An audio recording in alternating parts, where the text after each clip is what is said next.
guys, good afternoon sa inyong lahat. It's 1 o'clock in the afternoon. Tingnan natin dito ngayon yung 100 square meter na lote ko.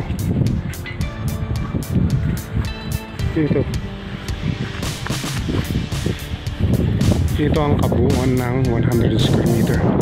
10 by 10 yan. So parehas sila ng sukat din sa akin na 10 by 10. Okay, 10 by 10 ito, 10 by 10 din ito. So 10 times 10 equals 100. Ganon din yung isang bahay dyan. That is 100 square meter din yung lote.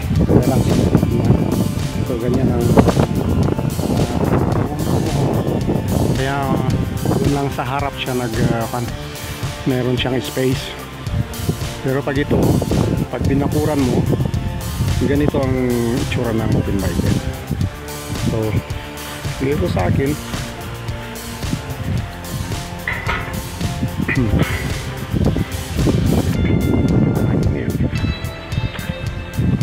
itong mga lote dito is 10 meters by 10. Ito sa akin, bali nasa corner ng kata ko. May kalsada dito, kalsada din dito sa harap. So side at saka harap. So mas maganda sa akin dahil nasa corner. Yung mga kapitbahay ko, mga sa side mga firewall katulad dito. Katulad dito nagpakot. Tapos nakapagpakot siya dyan. Hindi naman siya nagpakot, nagpakot din siya para sabay kami magpakot. Tapos dito maglalagay din siya ng poste niya. Hindi niya gagamitin itong poste dito. Ito, bali subdivision ito.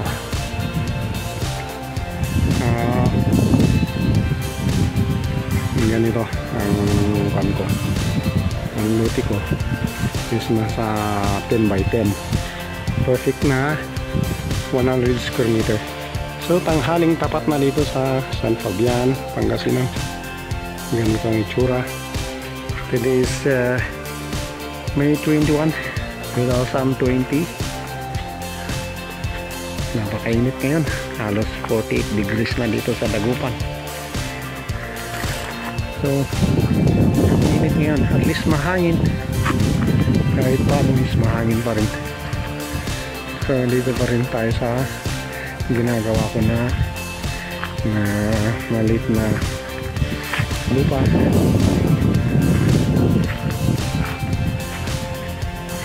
Ito yung kapitbahay natin. Ito sa akin, nasa corner na tako.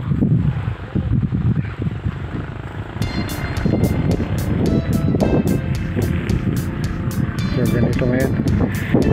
After almost 2 years, ito na yung development ng lote dito. Marami nang nagpapatayo. At least tayo, meron na tayong tatlong poste dyan. 1, 2, 3. Tapos pa lang. May mga tanim tayo dito. May langka, may ano yan, makupa, may tawag yan, bignay, may iba ng saging. Ito ang may tatanim dito sa 100 square meters. Maluwang din pala para sa small family. Pwedeng ganito. May mga kapitbahay namin dito, kanya-kanyang pagpapatayo. 100 square meter lahat ang mga yan.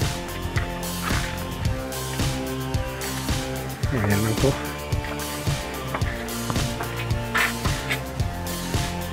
Ito yung sa akin. Kalsada. So yun lang guys. Thank you very much.